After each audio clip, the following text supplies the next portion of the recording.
फिर से pastor Gabriel की तरफ से आप सबको प्यार भरा नमस्कार। आशा करता हूँ कि आप सब लोग सुरक्षित, आप सब लोग स्वस्थ हैं और आप सब जो है, मैं जानता हूँ कि इन दिनों में लॉकडाउन के खुलने का बेसब्री से इंतज़ार हो रहा है और हम यही आशा कर रहे हैं, हम यही उम्मीद लगाए बैठे हैं कि लॉकडाउन कब खुले और कब हम फिर से परमेश्वर के भवन में संगति करने के लिए, एक दूसरे से मिलने के लिए और एक दूसरे से जो है संगति करने के लिए हम कब हमें मौका मिले, कब हमें अवसर मिले, ऐसा हम बेसब्री से हम इंतज़ार कर रहे हैं। हम भी इसी प्रकार यही भावना से और यही बातें हैं हमारे अंदर भी कि हम इंतज़ार कर रहे हैं कि कैसे कलीसिया खुले और कैसे नए प्रकार से, नए तरीके से, नए अभिषेक से और नए बुलाहट से हम परमेश्वर के राज्य में और भी प्रगाढ़ रीति से और भी उत्तम रीति से हम प्रभु की सेवा करने पाए। आज का जो मेरा विषय है वो पिछले सप्ताह का ही विषय रहेगा। पिछले सप्ताह में जैसे मैंने कहा था, जो विषय जिस विषय पर हमने मनन किया वह था पुराने करार का जो आखिरी भविष्यवाणी, जो मलाकी के किताब के 4 अध्याय के 5वें पद में और 6ठे पद में जैसे कि वायदा किया गया है, वो आखिरी भविष्यवाणी थी और उसके बाद में जो है कोई भविष्यवाणी नहीं रहा और उसके बाद में जो है नया करार शुरू होता है, यानी कि नए वाचे का जीवन शुरू होता है। पर वो आखिरी भविष्यवाणी की ओर एक बार फिर से हम लोग देखेंगे। उसी का ये दूसरा भाग है जो मैं समझता हूँ कि हम सबको जो है समझने की ज़रूरत है कि ये आखिरी जो भविष्यवाणी है, ये खास करके जो भविष्यवाणी जो मलाकी की किताब में जो किया गया था, वह अंतिम दिनों के कलीसिया के लिए ये भविष्यवाणी जो है सटीक रीति से किया गया था।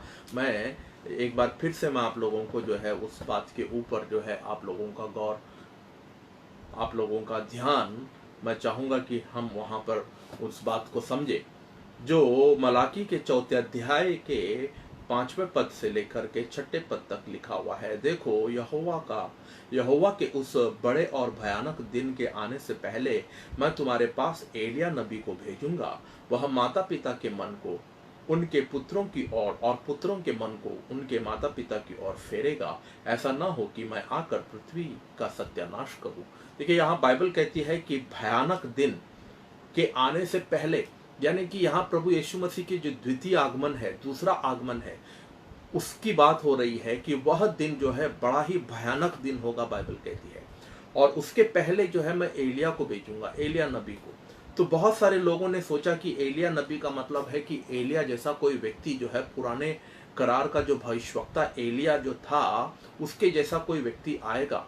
इसीलिए कई ऐसे झूठे भविष्यवक्ता भी उठ खड़े हुए पिछले दिनों में, जो अपने आप को एलिया साबित करने का जिन्होंने कोशिश किया, पर वो सारे लोग जो है झूठे भविष्यवक्ता ठहराए गए।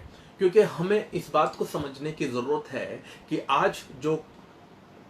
आज के युग में जो एलिया जो आने वाला है वो कोई मनुष्य नहीं होगा, कोई व्यक्ति नहीं होगा, बल्कि एलिया का अभिषेक और एलिया का जो कार्यशील, एलिया की जो सेवकाई, जो उस समय में एलिया और एलिशा के जीवन से उदाहरण से हम लोगों ने पिछले रविवार को देखा कि कैसे एलिया जो है वह यीशु मसीह का प्रतिबिंब है, यीशु मसीह का परछाई है, और एलिशा जो है वह जो है आज के युग की कलीसिया का एक प्रतिबिंब है, उसकी परछाई है।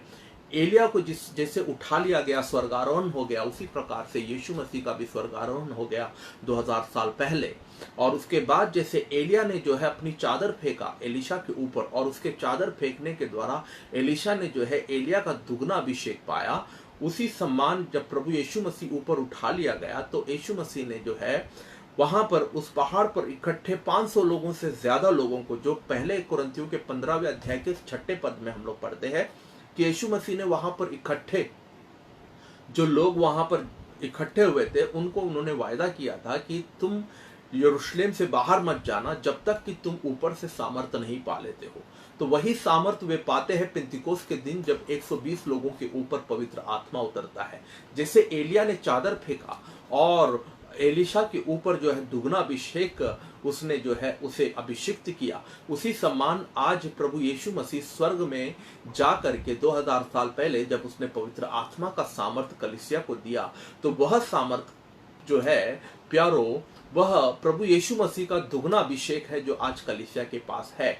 तो प्यारो, कलीसिया जो है वो प्रभु यीशु मसीह का शरीर है, कलीसिया प्रभु यीशु मसीह का देह है और प्रभु यीशु मसीह कलीसिया का सर है।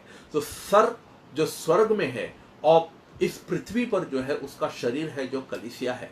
तो प्यारो, एलिया और एलीशा का जो चित्र है पुराने करार में, वो चित्र जो है वो परछाई है आज के युग के यीशु मसीह जो कलीसिया का सर है और कलीसिया जो यीशु मसीह का शरीर है जो इस पृथ्वी पर है, उसका एक प्रतिबिंब चित्र है, एक उस परछाई का एक जो है वास्तविकता है जो आज हम देखते हैं। तो यदि हम पिछले रविवार को जो हमने बहुत सारी बातें सीखी थी कि कैसे वो सारी घटनाएं, वो सारी परछाई जो हम एलिया और एलीशा के बीच में जो देखते हैं वो यीशु मसीह के बीच में और आज के युग की कलीसिया में पूरा होता है।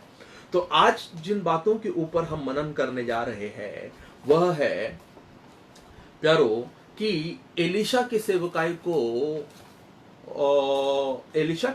को समझना कि एलीशा का सेवकाई इस पृथ्वी पर क्या था। सबसे पहले यदि हम देखें तो जैसे ही एलिया और एलीशा ने जैसे ही वो चादर पाई, यदि हम दूसरे राजा के दूसरे अध्याय के 13वें पद में और 14वें पद में अगर हम पढ़े तो वहां पर बाइबल कहती है कि और उसे एलीशा देखता और पुकारता रहा, हाय मेरे पिता, हाय मेरे पिता, हाय इज़राइल के रथ के और सवारों। जब वह उसको फिर देखना पड़ा तब उसने अपने वस्त्र पकड़े और फाड़ कर 2 भाग कर दिया। फिर उसने एलिया की चादर उठाई जो उस पर से गिरी थी और वो लौट गया और यरदन के तट पर खड़ा हुआ। तब उसे एलिया का वह चादर जो उस पर से गिरी थी पकड़कर जल पर मारी और कहा, एलिया का परमेश्वर यहोवा कहा है। जब उसने जल पर मारा तब वह इधर उधर 2 भाग हो गया और एलीशा पार हो गया। देखिए, एलीशा का जो है ये सबसे दुगना अभिषेक पाने के बाद एलीशा का ये सबसे पहला चमत्कार हम देखते हैं। तो सबसे पहला चमत्कार एलीशा के हाथों से क्या हुआ, तो उसने जो उसके ऊपर जो चादर जो फेंकी गई थी, एलिया का चादर जो एलिया ने एलीशा के ऊपर फेंका, उस चादर को उसने उठाया और यरदन के नदी पर, यरदन के तट पर तो वो खड़ा था, यरदन के तट पर उसने उस चादर को मारा। जैसे मूसा ने जो है लाल समुद्र को छड़ी से मारी, वैसे एलीशा ने जो है उस यरदन के नदी के ऊपर जो है उसने जब चादर से जब उसने उसको मारा तो बाइबल कहती है कि यरदन नदी जो है 2 भागों में फट गया और बीच में से जैसे मान लो जैसे किसी ने सड़क निकाल दिया हो, मान लो जैसे किसी ने एक कच्ची सड़क जो है वहां पर से निकाला गया, सूखी भूमि के ऊपर चलते चलते जो है एलीशा उस पार हो गया। ये पहला चमत्कार है जो हम देखते हैं एलीशा जो है अपने उस दुगने अभिषेक के द्वारा जो है प्राप्त करता है। तो बाइबल के अंदर जो है यरदन नदी जो है वो मृत्यु को दर्शाती है प्यारो। यदि हम देखें प्रभु यीशु मसीह का नया जन्म यानी कि यीशु मसीह का बपतिस्मा नए जन्म को दर्शाता है। यीशु मसीह को तो नए जन्म की आवश्यकता नहीं थी, पर उन्होंने कहीं ना कहीं यूहन्ना बपतिस्मा दाता को कहा कि ये कार्य होने दे, क्योंकि यूहन्ना बपतिस्मा दाता ने जब यीशु मसीह को भी बपतिस्मा लेने वालों के कतार में जब उसे खड़ा होते हुए देखा तो उसने कहा कि प्रभु आपको बपतिस्मा की क्या आवश्यकता है। तो यीशु मसीह ने वहां पर कहा कि ये धार्मिकता का कार्य है, इसे ऐसा होने दे। और यरदन के नदी में ही हम देखते हैं जब प्रभु यीशु मसीह बपतिस्मा लेते हैं तो 3 बातें वहां पर होती है। आकाश खुल जाता है और पवित्र आत्मा कबूतर के नाई उस पर उतर आती है और आकाशवाणी होती है कि ये मेरा प्रिय पुत्र है, इससे मैं अति प्रसन्न हूं। ये सारी घटनाओं को हम मत्ती के 3 अध्याय में देखते हैं। तो प्यारो, यरदन नदी के ऊपर मारना और 2 भागों में फट जाना और सूखी भूमि वहां से निकल जाना और सूखी भूमि के ऊपर से चल करके उस पार चला जाना, ये किस बात को दर्शाती है प्यारो? यह मृत्यु के ऊपर मृत्युंजय को दर्शाती है, मृत्यु के ऊपर जय पाने को, मृत्यु के ऊपर विजय पाने को, मृत्यु को मार करके उसके ऊपर से जो है मार्ग तैयार करके अनंत जीवन में जाने के चित्र को और उसके एक परछाई को जो है दर्शाती है, जो आज प्यारो प्रभु यीशु मसीह ने कलीसिया को मृत्युंजय कलीसिया बनाई। जो आज प्रभु यीशु मसीह ने कलीसिया को जयवंत कलीसिया बनाया, आज प्रभु यीशु मसीह ने कलीसियाओं को ऐसी चाबी दी है कि वो चाबी जो है प्यारो मृत्यु के अधोलोक के पाठकों के ऊपर प्रबल पाने वाला चाबी है, यानी कि मृत्यु के ऊपर जय पाने वाला अधिकार और सामर्थ्य परमेश्वर ने जो है वो कलीसिया को दिया है। ये सारी बातें हम जानते हैं, ये सारी बातें हैं बाइबल के अंदर जो है दर्ज किया गया है, वर्णन किया गया है। पर आज हम इस बात पर जो है ज्यादा से ज्यादा हम जो है मनन करेंगे कि एलीशा का जो सेवकाई था वो क्या सेवकाई थी, किस प्रकार की सेवकाई थी। और आज क्योंकि कलीसिया हमारा जो इस युग का जो कलीसिया है, प्रभु यीशु मसीह के वापस आने से पहले, द्वितीय आगमन से पहले जो कलीसिया है 21वीं सदी की कलीसिया, वह कलीसिया का दायित्व क्या है, उस कलीसिया का रोल क्या है, किरदार क्या है उस कलीसिया का इस पृथ्वी के ऊपर। जैसे कि एलीशा का जो सेवकाई था वो मृत्यु में से जीवन को लाने वाला सेवकाई था। यदि हम पूरे एलीशा के द्वारा की गई सेवकायों की, एलीशा के द्वारा की गई चमत्कारों के वर्णन को यदि हम सूची में डालें, एक एक करके अगर हम उसको देखें, तो प्यारो हर एक चमत्कार को यदि हम देखें, हर एक घटनाक्रम को यदि हम देखें, तो एलीशा जो है हमेशा हम देखते हैं कि मृत्युक वस्तु में से, मृत्युक परिस्थिति में से, मृत्यु में से वो जो है जीवन उत्पन्न करने वाली सेवकाई उसकी थी। जो आज कलीसिया की सेवकाई है, मृत्यु में से जीवन उत्पन्न करने वाली सेवकाई, जो मरी हुई भाग है, जो मरी हुई वस्तुएं है, जो मरा हुआ काम है, उन कामों के अंदर, उन वस्तुओं के भीतर और उन चीजों के अंदर जो है जीवन बोलने वाली सेवकाई को परमेश्वर ने आज के इस युग की कलीसिया को दिया है। आज की इस युग की कलीसिया प्यारो जीवन की कलीसिया है, जीवन से भरी हुई कलीसिया है, मृत्यु के ऊपर जय पाने वाली कलीसिया। आज के युग की कलीसिया को परमेश्वर प्रभु यीशु मसीह ने अभिषेक किया है। यदि हम दूसरे यर्दन के नदी को दो भाग में बांटने के बाद यदि हम देखें, तो दूसरा चमत्कार जो एलीशा जो करता है वो दूसरे राजा के दूसरे अध्याय के 19वें पद से लेकर के 22वें पद तक देखे। वहां पर तो एक जो जल था, यरीको का जो जल था, वहां का जो पानी था, वो पानी जो है कड़वा था, पानी जो है पीने लायक नहीं था। वो पानी जो है जैसे कि मरा हुआ पानी, जैसे कि किसी ने उसमें जहर मिला दिया हो, वो कोई पी नहीं सकता था। उस पानी को जो है एलीशा जो है मीठा करता है नमक डाल करके उसके अंदर। और उसके बाद जो है अगर हम देखते हैं दूसरे राजा के 4 अध्याय के पहले पद से लेकर के 7वें पद तक, वहां पर एक स्त्री होती है जो कर्जे में होती है। उसका पति जो है गुजर जाता है और वो विधवा होती है, और उसके ऊपर बहुत भारी भरकम जो है एक कर्जा होता है, और उस कर्जे को जो है वो स्त्री जो है कर्जे को चुकाने योग्य नहीं होती है। तो वहां पर वो स्त्री एलीशा से मिलती है, और एलीशा जो है उस स्त्री को जो है एक ऐसा तरकीब बताता है कि वो स्त्री जो है उस शहर का सबसे बड़ा धनवान स्त्री बन जाती है। वह जो है अपना सारा कर्जा जो है, अपना सारा जो भी बकाया है, वो सारा बकाया जो है वो हम उस अध्याय में हम देखते हैं।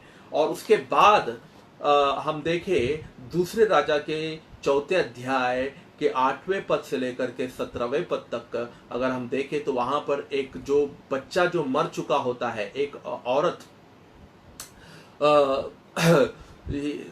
औरत जो सबसे पहले तो एक औरत जिसका गर्भ जो है मरा हुआ होता है, जिसका गर्भ जो है सूखा हुआ होता है, उस औरत को तो सबसे पहले वो जो है बालक के द्वारा जो है उसके लिए वो एलीशा जो है प्रार्थना करता है उस स्त्री के लिए, और वो स्त्री जो है 1 वर्ष में जो है वो माँ बन जाती है और वो बालक को उत्पन्न करती है। उसके बाद वही बालक जो उस स्त्री जिसका कोख मरा हुआ था उसमें से चमत्कारिक रूप से जो बच्चा पैदा हुआ था, वही बच्चा थोड़े दिनों के अंदर मर जाता है। तो वो बालक की जब मृत्यु हो जाती है, तो एलिया जो है दूसरे राजा के 4 अध्याय के 18वें पद से 37वें पद में अगर हम देखें, तो वहां पर वो उस बालक के अंदर जो है जीवन फूंकता है, जीवन लेकर आता है।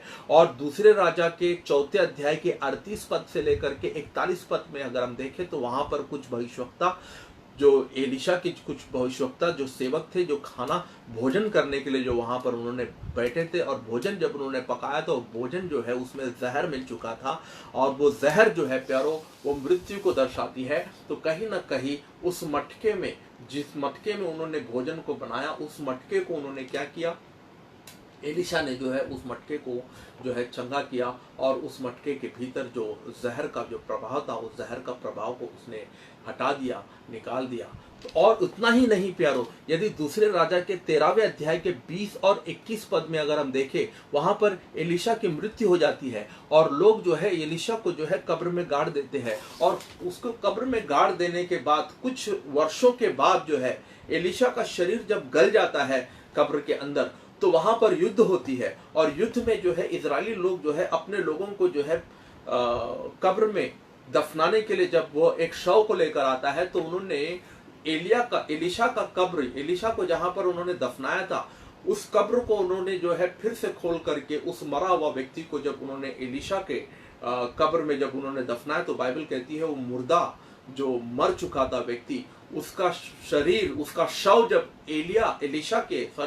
एलिशा के हड्डियों से जब जाकर टकराया, तो मरा हुआ व्यक्ति के अंदर भी जो है प्राण आ गया, वो मरा हुआ व्यक्ति फिर से जी उठा। तो देखिए एलिशा का सेवकाई अगर हम देखें शुरू से लेकर अंत तक, यानी कि मरने के बाद भी जो है उसकी सेवकाई जो है वो मुर्दों में जान फूंकने वाली सेवकाई है, मुर्दों को जिंदा करने वाली सेवकाई है, मृत्यु का अवस्था के अंदर जीवन उत्पन्न करने वाली सेवकाई है। एलिशा की सेवकाई यहाँ तक कि वो मरने के बाद उसकी जब उसका पूरा शरीर गल गया, और उसके हड्डियों में भी जो वो अभिषेक था, वो सामर्थ था कि उसके हड्डियों से भी अगर कोई उसको छू ले, कोई मुर्दा छू ले उसे, तो वो भी जिंदा हो जाता था। उस प्रकार की सेवकाई जो है एलिशा की सेवकाई थी प्यारो। और एलिशा जो है आज के युग का कलीसिया है। आज कलीसिया को परमेश्वर ने इतना सामर्थ्य दिया है, आज कलीसिया को परमेश्वर ने इतना अभिषेक दिया है, आज कलीसिया का दायित्व है प्यारो, आज कलीसिया का रोल है, कलीसिया का आज ये जिम्मेवारी है कि वो जीवन की बातें करे, वो जीवन फूके, मरी हुई वस्तुओं को, मुर्दे को वो जिलाए, मरी हुई वस्तुओं के अंदर वो जान पैदा करे, जीवन उत्पन्न करे, और मृतकों में से लोगों को जिलाए। आज जो समाज हमारे आसपास, हमारे इर्द गिर्द जिस समाज में हम जीते हैं, चारों तरफ मुर्दे ही मुर्दे हैं, चारों तरफ मरी हुई वस्तु को हम देखते हैं, चारों तरफ, चाहे मनुष्य हो, चाहे मनुष्य की गतिविधियां हो, चाहे बड़ी बड़ी संस्थानें हो, चाहे वो बड़े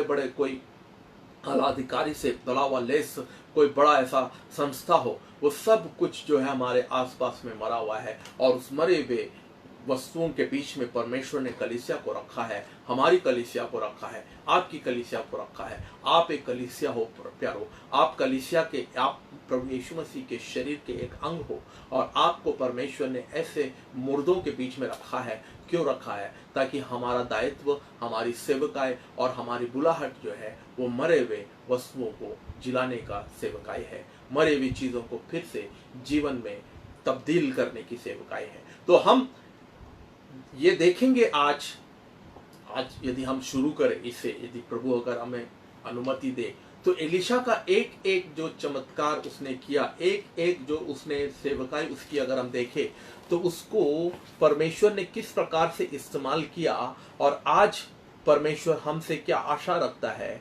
ये आज हम देखेंगे। एलिशा का जो सबसे पहला जो उनका जो चमत्कार, जब उन्होंने दूसरा चमत्कार जो उन्होंने किया, वो जो है वह दूसरे राजा के दूसरे अध्याय के 19वें पद से लेकर के 22वें पद तक हम लोग जो है पढ़ते हैं। दूसरे राजा के दूसरे अध्याय के 19वें पद से लेकर के 22 पद तक। उस नगर के निवासियों ने एलिशा से कहा, देख, ये नगर मन भावने स्थान पर बसा है, जैसा मेरा प्रभु देखता है, परंतु पानी बुरा है और भूमि गर्भ गिराने वाली है। उसने कहा, एक नए प्याले में नमक डालकर मेरे पास ले आओ। वे उसे उसके पास ले आए। तब वह जल के सोते के पास निकल गया और उसमें नमक डालकर कहा, यहोवा यह कहता है, मैं यह पानी ठीक कर देता हूँ, जिससे वह फिर कभी मृत्यु या गर्भ गिराने का कारण ना होगा। एलिशा ने इस वचन के अनुसार पानी ठीक हो गया और आज तक ऐसा ही है। ये एलिशा का जो है दूसरा चमत्कार है। पहला चमत्कार, उसने यरदन के नदी को फाड़ दिया और उसमें से जो है सूखी भूमि निकाल करके वो उस पार चला गया, जो बपतिस्मा को दर्शाता है, नया जन्म को दर्शाता है, मृत्यु के ऊपर जय पाने को दर्शाता है। अब यहाँ पर जो है दूसरा चमत्कार यदि हम देखें तो वो यरीको का शहर था। अब जानते हो कि प्यारो, कुछ ही वर्ष पहले यरीको के शहर पना को किस प्रकार के यहोशू और उसके लोगों ने जो है ढहा दिया और एक बड़े परमेश्वर के सामर्थ्य का उन्होंने अनुभव देखा, वहां पर अनुभव किया।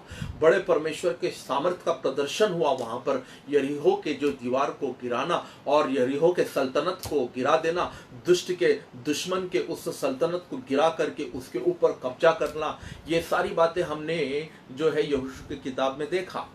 तो यहां पर हम देखते हैं उसके बाद कुछ ही वर्षों के अंदर यरीहो की परिस्थिति इस प्रकार से हो जाती है कि वहां पर बड़े बड़े इमारत है, बड़े बड़े वहां पर जो है नगर जो है बहुत खूबसूरती से बसा हुआ है। नगर के ऊपर जो है बहुत अच्छे अच्छे जो है इमारतें और बड़े बड़े जो है वहां पर संस्थानें खड़ी हुई है। बहुत खूबसूरत, बहुत मनभावना शहर है वो।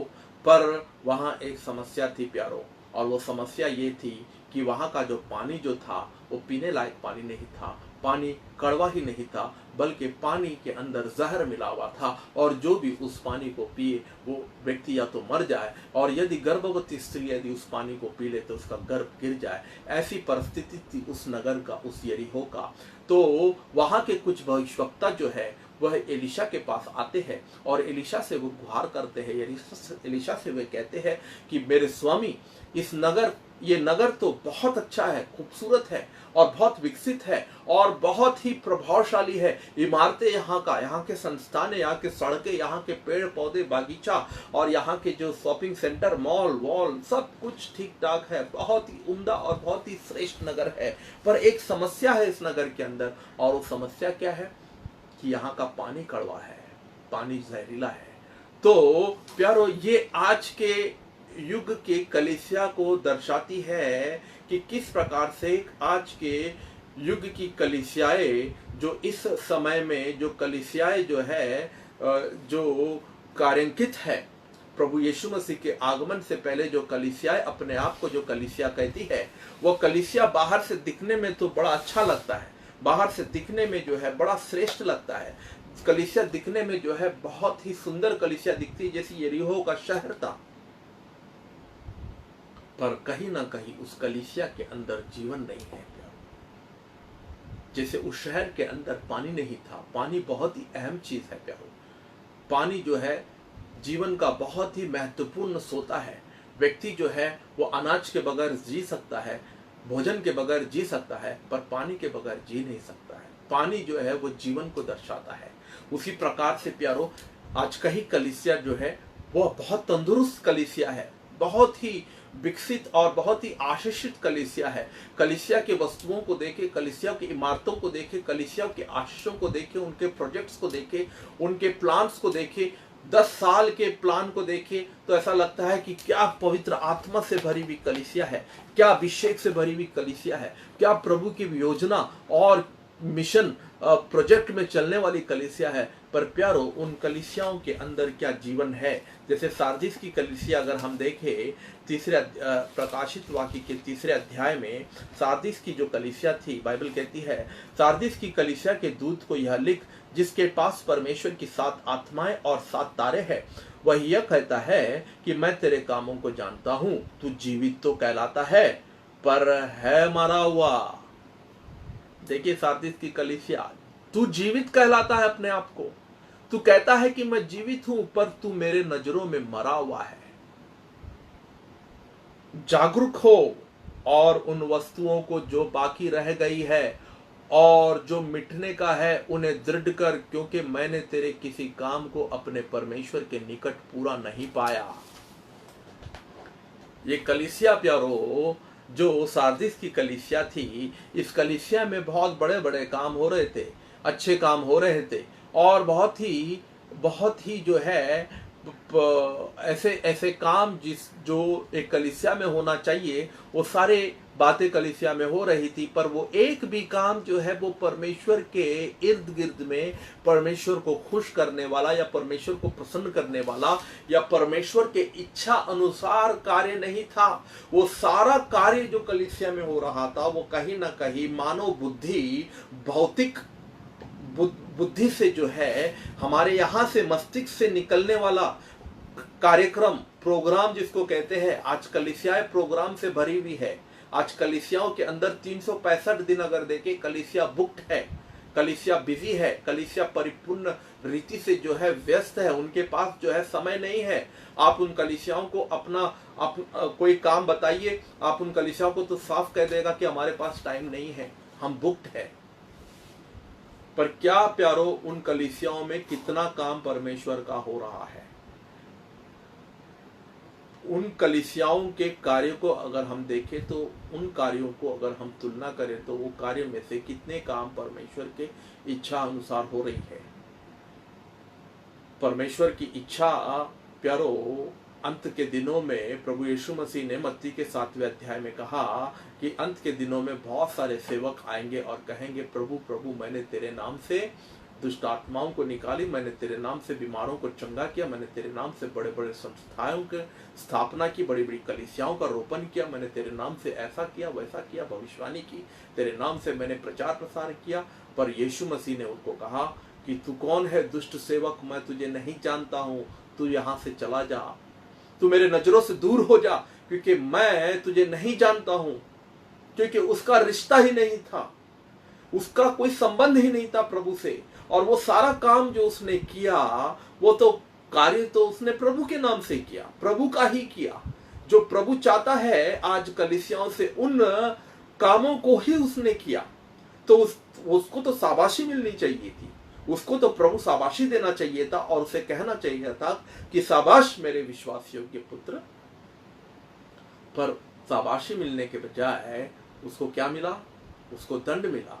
उसे कहा गया, दुष्ट मेरे सामने से हट जा। क्यों? क्योंकि जो कुछ भी तूने किया है वो मेरी इच्छा से नहीं किया।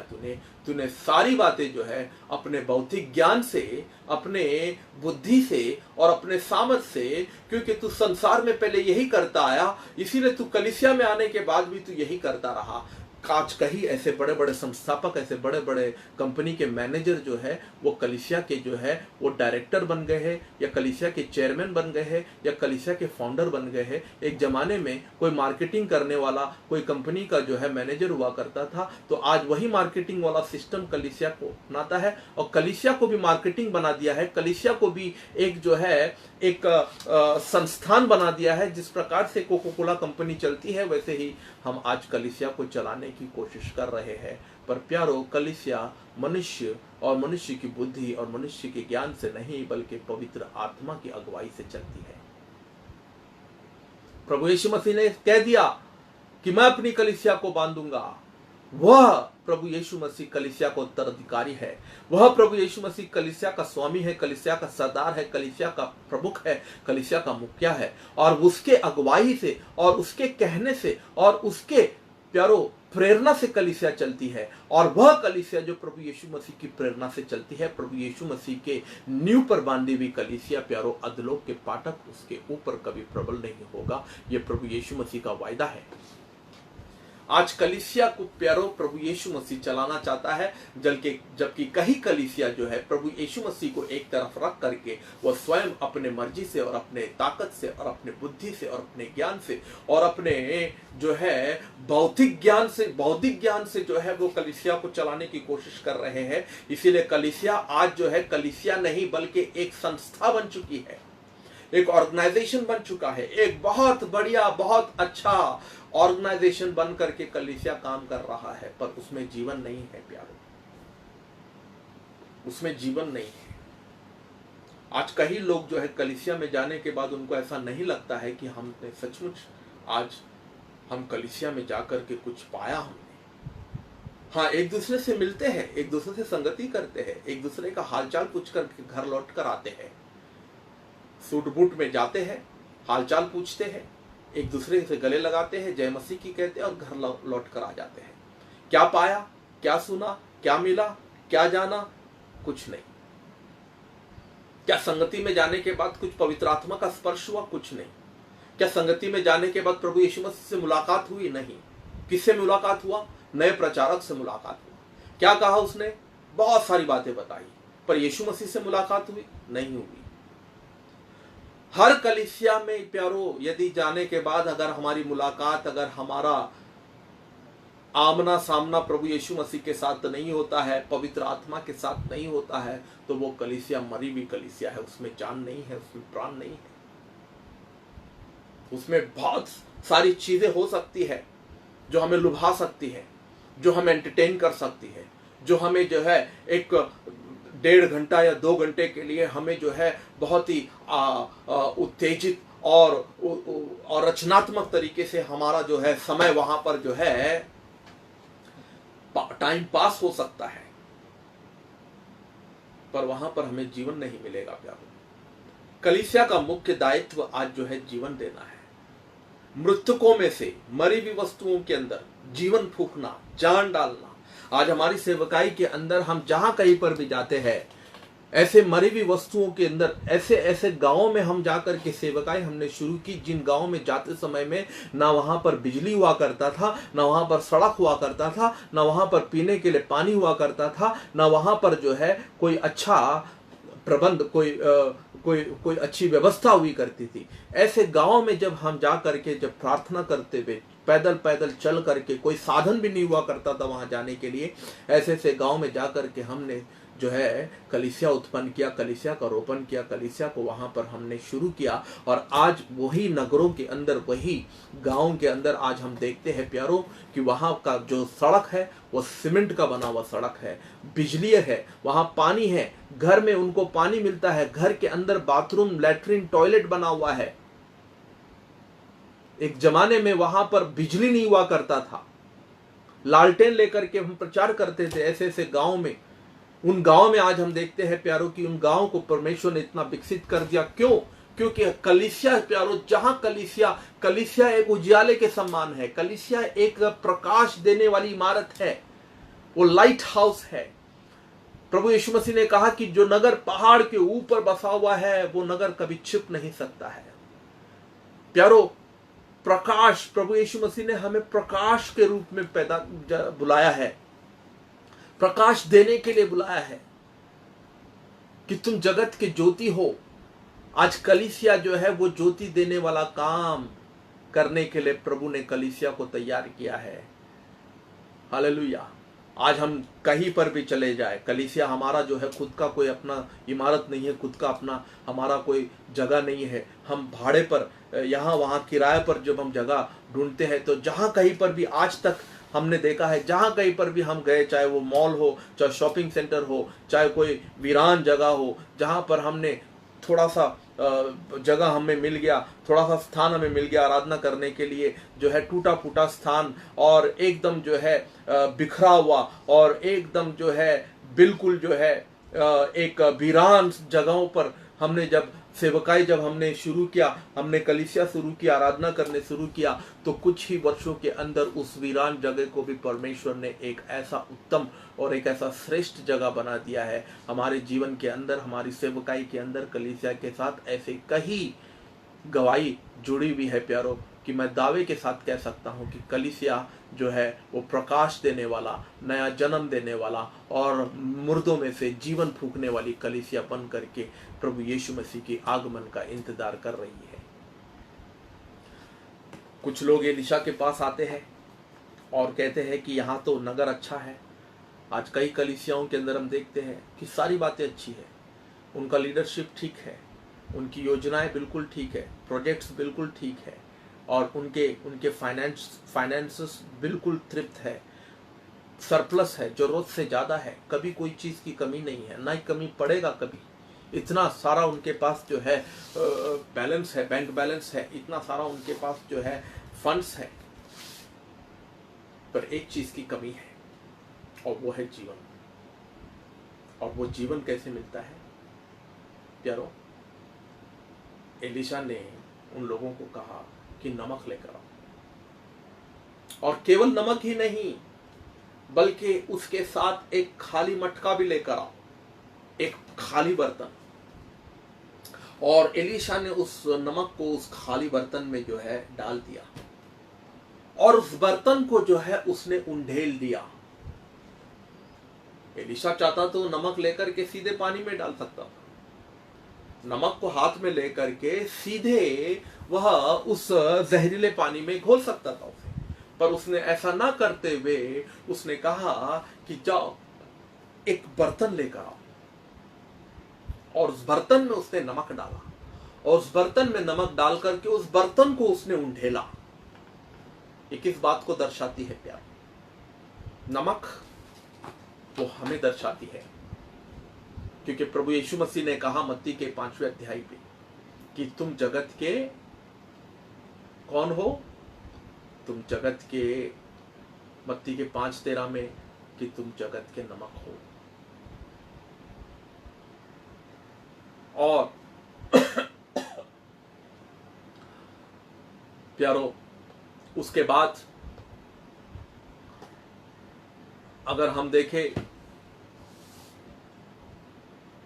हम जो विश्वासु लोग हैं, विश्वासु जन है, उसको परमेश्वर जो है नमक के समान बनाया है। और जो हमारा जीवन जो है, हमारे भीतर नमक है, हमारे बाहर नमक नहीं होता है, भीतर नमक है। और ये शरीर जो है एक बर्तन के समान है, मिट्टी का बर्तन, जो आज हम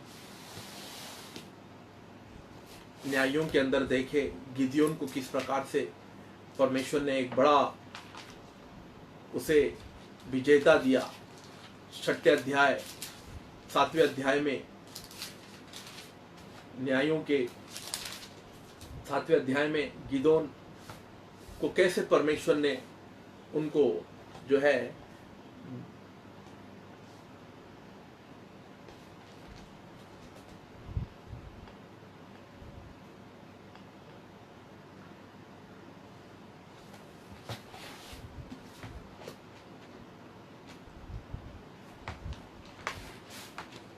जजेस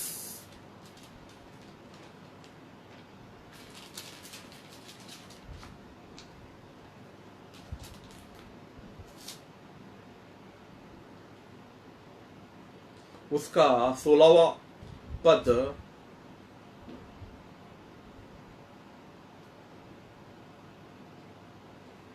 में अगर हम देखें,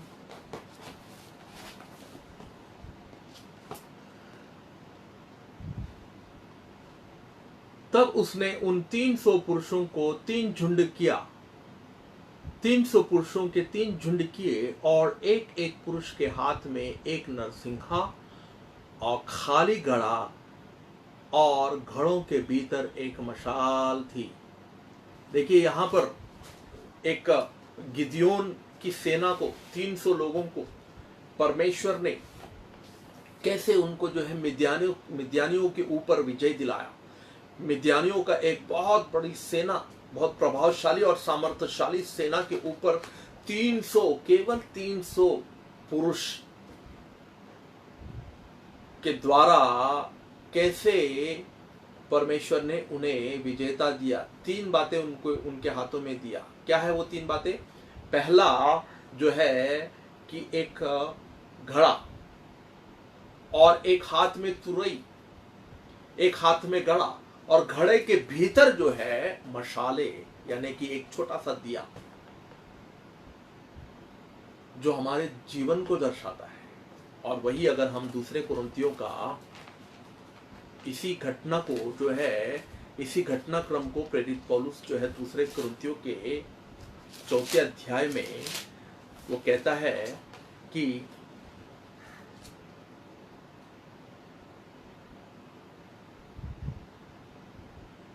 सातवें वचन में, दूसरे कुरिन्थियों के 4 अध्याय के 7वें वचन में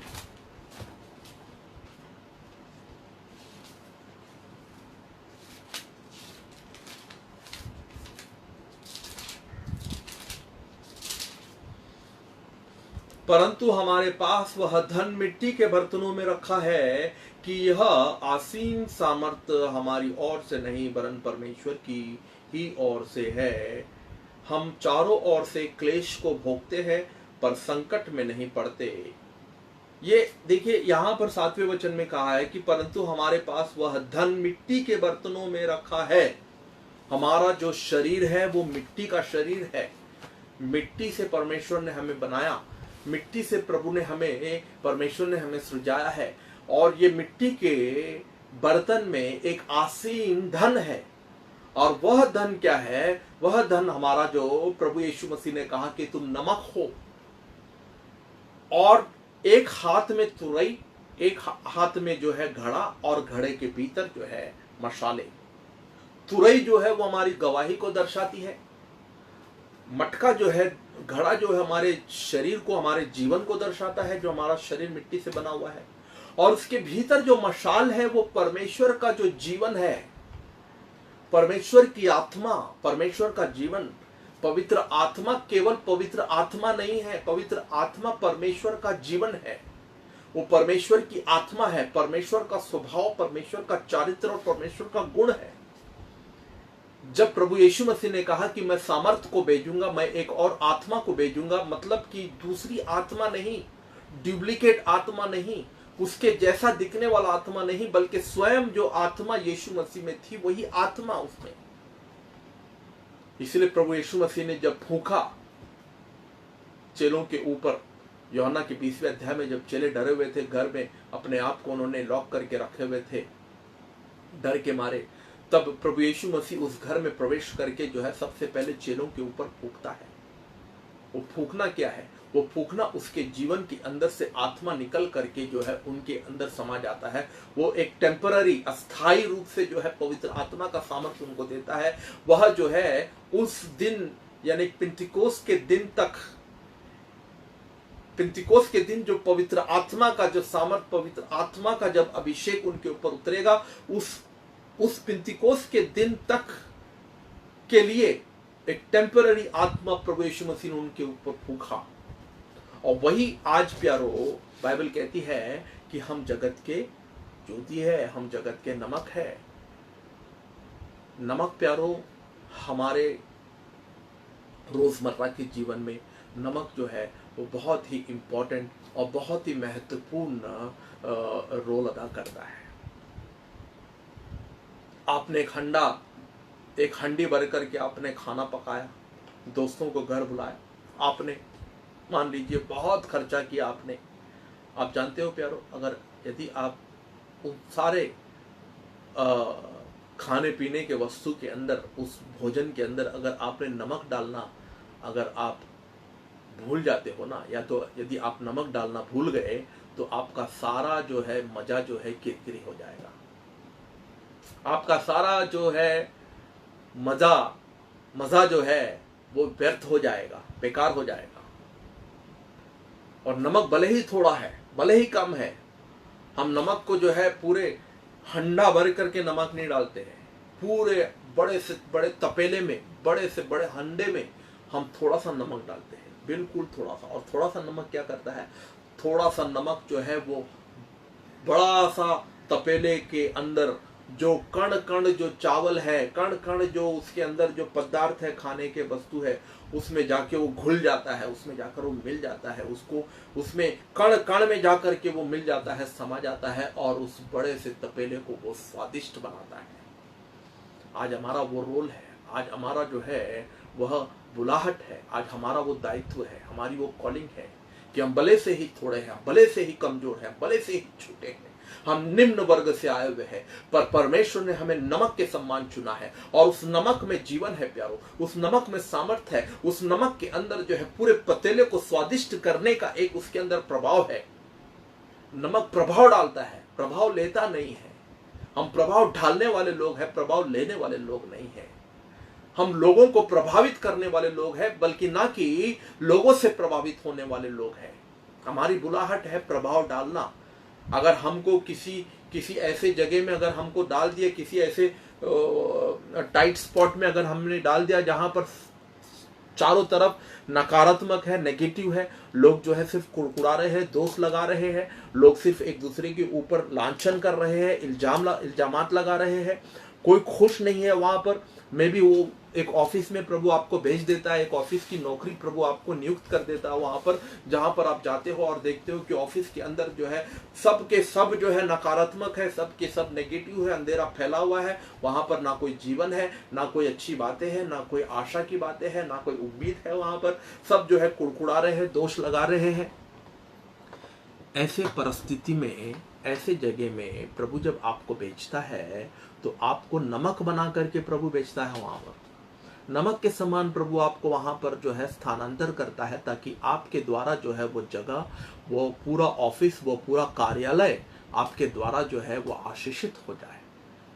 नमक जैसा नमकीन बना देती है ना, अस्वाद वस्तु को भी अगर नमक डाल देते हैं तो वो अस्वाद वस्तु भी स्वादिष्ट हो जाता है।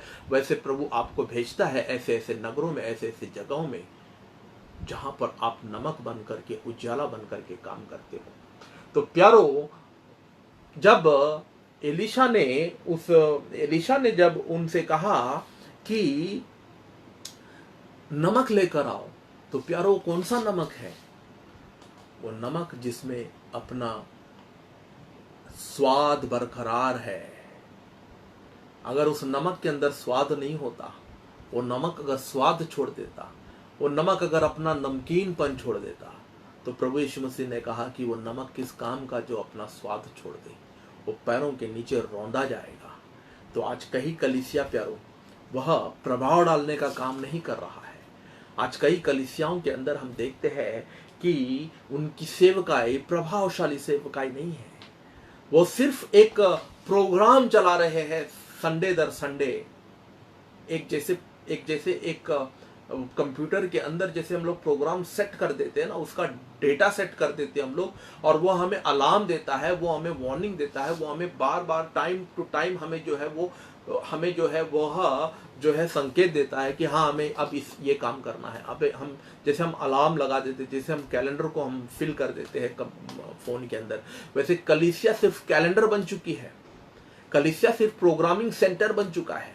कलीसिया में सिर्फ प्रोग्राम्स हो रहे हैं, जबकि कलीसिया जीवन देने वाली कलीसिया होनी चाहिए। कलीसिया से प्यारो समाज जीवन की आशा करता है। कलीसिया से समाज रोशनी की आशा करता है। कलीसिया से समाज जो है एक सकारात्मक और एक आशा भरी बातों की आशा करता है। और प्यारो, आज हम लोग जो है उत्तर के लोग हैं। जैसे पहला पतरस के 3 अध्याय के 15वें पद में बाइबल कहती है कि तुम्हारे पास जो है उत्तर होना चाहिए। तुम उत्तर के लोग हो, ताकि तुम्हारे पास जो आशाहीन लोग आए, जो लोग उलझन में हैं, जो लोग समस्याओं में हैं, जो लोग विचलित है, व्याकुल है, जिनको जो है समझ में नहीं आ रहा है कि हम कहाँ जाए, कैसे जाए, दिशाहीन है, ऐसे लोगों को दिशा दिखाने का काम कलीसिया का है प्यारो। ऐसे लोगों को उजियाला दिलाने का काम कलीसिया का है। ऐसे मरे हुए वस्तुओं में जीवन फूंकने का काम कलीसिया का है। और प्रभु यीशु मसीह जो है ऐसी कलीसिया को तैयार कर रहा है, ऐसे दुल्हन को तैयार कर रहा है इन दिनों में, कि यदि हम खाली बर्तन बन करके प्रभु के पास आए ना, उन बर्तनों में से सारी बातों को निकालना होगा जो हमने समाज की बातों को भर कर रखा है, समाज की वस्तुओं को भर कर रखा है, हमने समाज की बहुत सारी चीजों को हमने उसके अंदर भर कर रखा है। जैसे कि काना के विवाह में जब प्रभु यीशु मसीह गया वहां पर, तो उनका दाखरस घट गया। जी हाँ, उनका दाखरस घट गया। और प्रभु यीशु मसीह जरूर कहीं ना कहीं उनका दाखरस घटने तक का इंतजार किया, क्योंकि जब तक उनका दाखरस नहीं घट जाता प्यारो, तब तक प्रभु यीशु मसीह अपना काम और अपना कार्य वहां पर नहीं करते।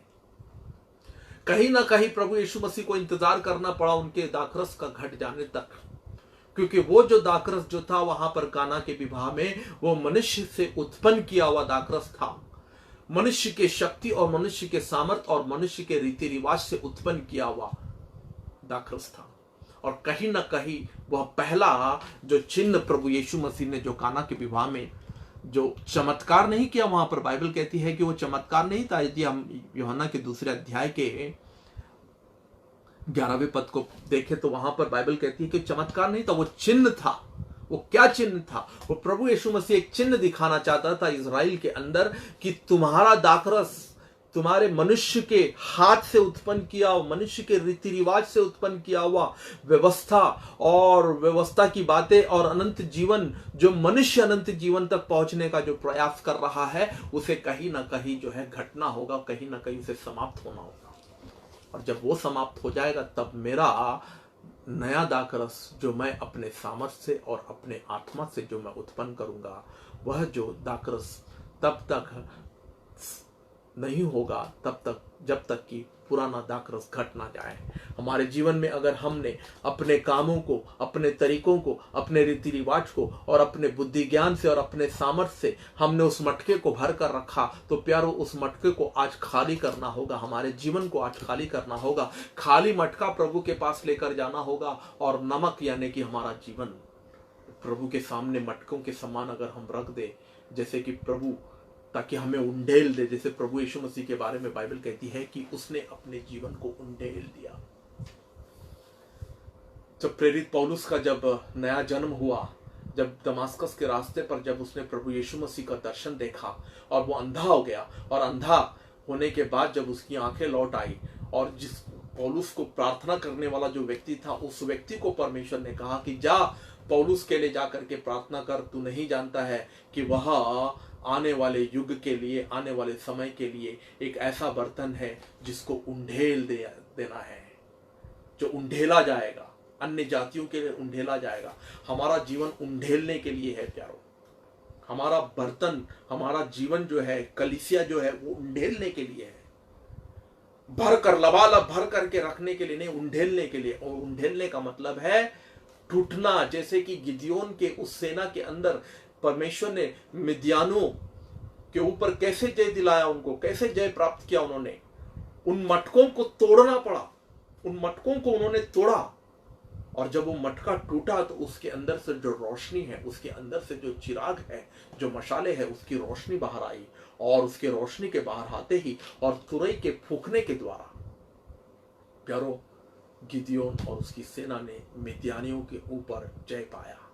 और आज भी प्यारो परमेश्वर हमारे जीवन से वही चाहता है कि हम एक खाली मटके के समान प्रभु के पास आए और नमक के समान, यदि हमारे अंदर से नमकीनपन चला गया है, यदि हमारे अंदर से जो खारापन है, जो प्रभु यीशु मसीह ने कहा यदि नमक अपने स्वाद को छोड़ दे तो क्या वो किस काम का, किस लाभ का है, उसे पैरों के नीचे रौंदा जाएगा। उसी समान यदि हम आज यदि हम ये सोचते हैं कि मेरा तो नमक नहीं रहा, मेरे नमक में स्वाद नहीं रहा, मेरा नमक जो है वो नमकीन नहीं रहा, मेरा नमक तो पैरों के नीचे रौंदा जा रहा है, कहीं लोग मुझे रौंद रहे हैं, कहीं लोग मुझ पर जो है भारी जो है सताव और भारी इल्जामात और मुझे भला बुरा कह करके मेरा अपमान कर रहे हैं, कहीं ना कहीं मैं अपने नमक को खोया है, मैंने अपने स्वाद को खो दिया है, मैंने अपने अभिषेक को खो दिया है, मैंने पवित्र आत्मा के सामर्थ्य को मैंने खोया है। प्यारो, आज वो नमक का नमकीनपन, यदि वो नमक का स्वाद अगर चला जाए और अगर हम ऐसा हारा हुआ, ऐसा हताश, ऐसा पराजितता महसूस करते हैं प्यारो, अपने आप को हारा हुआ महसूस करते, थका हुआ महसूस करते हैं, तो प्यारो अपने आप को खाली बर्तन के समान खाली बर्तन बना करके प्रभु यीशु मसीह के सामने रख दीजिए। प्यारो, नमक को उस बर्तन में डालने का काम प्रभु यीशु मसीह करेगा। वो नमक, जो नमक ने स्वाद खो दिया है, उस नमक के अंदर प्रभु यीशु मसीह फिर से स्वाद लेकर आएगा। उस नमक को फिर से प्रभु यीशु मसीह स्वादिष्ट बनाएगा, नमकीन बनाएगा, उस नमक को उपयोग योग्य बनाएगा, उपयोग में लाने योग्य बनाएगा। और उस नमक के द्वारा प्यारो फिर से जो है वो जो खाने का बर्तन है, पतेला है, वो फिर से स्वादिष्ट हो जाएगा। यदि आप महसूस करते हो अपने आप को कि हाँ, मेरा जीवन जो है वह बेकार हो चुका है, मेरा अभिषेक कहीं ना कहीं मैंने गवाया है, मैंने खोया है, मेरा प्रार्थना में जीवन मैंने कहीं ना कहीं गवाया है, मेरा पवित्र जीवन मैंने कहीं ना कहीं खोया है, मैंने उसे गवा दिया, मेरा जो परमेश्वर का जो भय मुझ में होना चाहिए था, जो शुरू में मेरे अंदर था, कहीं ना कहीं वो भय आज मेरे भीतर नहीं है, वो भय आज चला गया है और मैं अपने आप को हारा हुआ, पराजित, अपने आप को मायूस, अपने आप को निराश, अपने आप को हताश और आशाहीन महसूस कर रहा हूं। तो प्यारो, हम सीधे उसके पास आए, एक घड़ा बन करके, एक खाली बर्तन बन करके उसके पास आए। प्यारो, आपको अपने हाथों में, जैसे एलीशा उस बर्तन को लेकर के उसके अंदर नमक डाल करके उस नमक को उसने उस पानी में उंडेल दिया, वैसे ही प्रभु यीशु मसीह आज आपको उंडेलने लायक एक बर्तन बनाना चाहता है, जिससे कि कई हजारों लोग आशीष पाए। आपकी कलीसिया को प्रभु ऐसी कलीसिया बनाना चाहता है कि आपकी कलीसिया कई लोगों के लिए आशीष का कारण बने। आपकी कलीसिया को प्रभु यीशु मसीह एक ऐसा कलीसिया बनाना चाहता है जिसके विरुद्ध में कभी भी अधोलोक का पाठक कभी प्रबल नहीं होगा। आपका कलीसिया आपके युग में, आपके समाज में, आपके प्रांत में, आपके देश में और आपके नगर में एक लाइट हाउस के समान रोशनी देने वाला इमारत बन करके कईयों को रोशनी देने का काम करेगा। प्यारो, सरल क्या है प्यारो?